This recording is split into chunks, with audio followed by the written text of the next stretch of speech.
At Hygiene Edge, we're always looking for tools that make learning easier and more realistic for students and clinicians. Today, we're excited to introduce the Kilgore 700H Pro model. This is a brand new all-in-one model designed specifically for dental hygiene. What makes this model stand out is that you can use it for both probing and scaling, which is amazing.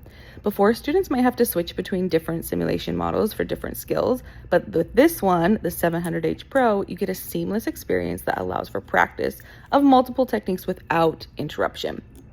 Number one, let's start with probing. The crown and root anatomy of this model is highly detailed, which allows for a more realistic feel for probing depths, adapting the probe, and practicing correct angulation, all while simulating the clinical experience.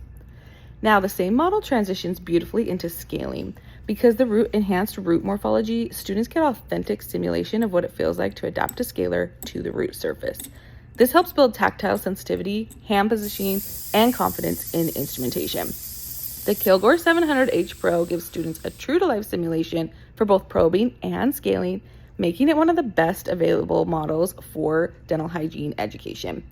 Whether you're practicing for the first time or you're redefining your skills, this model helps bridge the gap between practice and clinic.